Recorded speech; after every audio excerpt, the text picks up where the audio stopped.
Good morning, Gordon. Now, Nicola Sturgeon, in her little video thing yesterday to this huge rally, talked about unconditional support for another referendum. So is this a new SNP policy? Your policy, you've given up on the idea of a form of Brexit that would keep us in the single market and the customs union. You want to stay in the European Union full stop, and you want a referendum to get that result, right?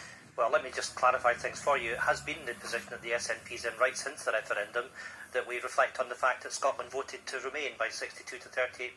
That is our preferred option, but what we've said is an absolute minimum on the basis of the interests of our economy that we must stay in the single market and the customs union. Look, we just had a council meeting. Your preferred option is another referendum. Well, let me just explain that to you. We've just had a European Council meeting. Theresa May has been humiliated. She's come back with absolutely nothing. The clock is ticking, and there is a very real danger of a bad deal or a no deal taking place. And I think in the likelihood of that, then it's perfectly right that the SNP make it clear that if our red lines are crossed, if we can't protect the economic interests of Scotland, then we need to look at having a people's vote. On the simple fact is that nobody voted to... I'm sorry, Nicola Sturgeon said that another vote had her unconditional support. She didn't put in any of the qualifications you've just added into it. With respect, Gordon, I think I've just explained to you what the circumstances are. If Theresa May cannot satisfy us staying in the single market and the customs union, which is our key ask, and myself and the First Minister are full square behind that, and if that doesn't happen, then the SNP will vote against any deal that comes forward. And the safety check that we need to have is that the people of Scotland and the rest of the United Kingdom are given the right to have a say on that, and that must include the option of staying within the European Union. We've always said since day one. Which you've been in favour of? Yeah, we've said since day one that Scotland should not be taken out of the EU against its will.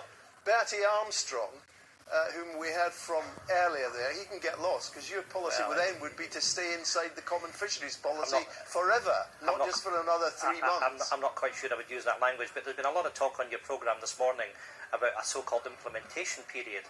Implementing what? There is no plan in front of us. And I think what Douglas Ross and the Conservatives have to recognise is they are threatening a hard Brexit. They are threatening a situation, as Fraser of Allender have pointed out. Your message to Bertie Armstrong, just cutting through this, is the SNP wants to stay in the common fisheries policy forever. The SNP wants to reform the common fisheries policy. But realistically, if we go back into the European Union, we're in the CFP. It's one of the pillars of the European Union. There are huge advantages of being in the European Union, if I may say so. We often talk about fishing, but we don't reflect on the inshore fisheries. We don't reflect on those that are producing shellfish and the interests of the processors, whose interests will be severely damaged if we don't have access to the single market. Represented by the SFF. Point taken. You've written a letter, haven't you? You're trying to get a debate tomorrow in Parliament on Brexit. Yeah, we're in a very serious situation. We're weeks away from crashing out of the European Union, and it's not acceptable for the Prime Minister to come back tomorrow and just make a statement. We should have a debate, and we should have the ability to say as Parliament, look, the talks that the UK are entering into are going nowhere.